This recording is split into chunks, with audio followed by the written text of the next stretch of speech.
सम्राट आलेक्जेंडर जितेबाला आसी भारत आक्रमण करने को से जड़े सन्यासी विषय बहुत शुणी आपर से सन्यासी को देखा करने को आसते सी जो आश्रम को आसिले से समय सन्यासी भक्त गहन में बस केवल कहते आपण बसतु तापर आलेक्जेंडर से अपेक्षा करते भावुले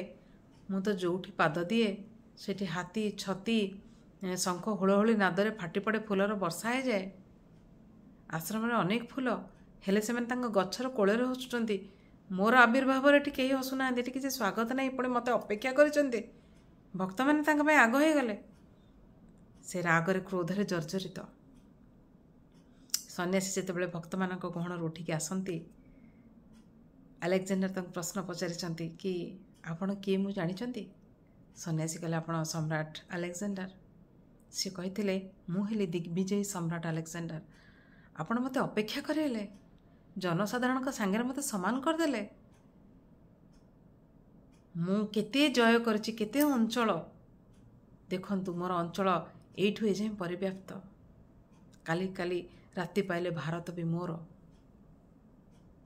आपण मत अपेक्षा करने को साहस कले केमती सन्यासी मृदु हसी थे कही आपण तो जने सम्राट मुझे गोटे कथा पचारि ना कहतु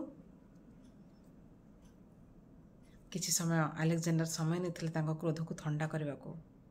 तापर सम्राट को से सन्यासी जनक पानी फाणी देइचंती एवं पचारि कि धरंतु सम्राट आपण मु गोटे मरुभूमि रे चलचे दूर दूर तक पानी नहीं केवल मरीचिका ही मरीचिका आपण शोषरे आपणकर गला सुखी जाउची मो पाखे ग्लास रे पानी अच्छे आपण कौन करेंगे आलेक्जेंडर कहते मु आपणठू पानी आनिकी पीबी सन्यासी कहते जदि मु नदी से पानी ग्लासटा ना मु मोर अर्धेक संपत्ति सबू देदेवी आपण को ना तथापि न दिए ना संपूर्ण संपत्ति संपूर्ण अंचल जहाँ मु जय कर सबू देदेवी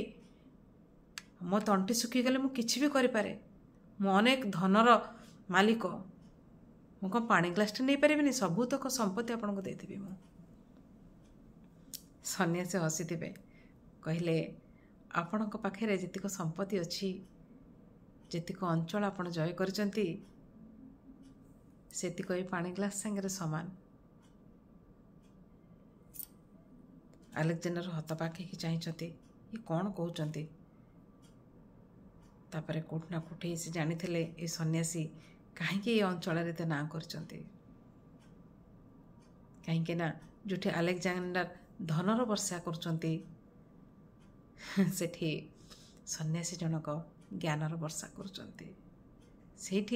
किसी क्षण आलेक्जेंडर चुपचाप बसी बोधे मने मने भावुले जीवन में दूर को जावा अपेक्षा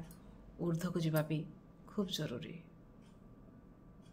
तो ये कहानी केमती लगे मतामत निश्चय जनइबे। जय जगन्नाथ।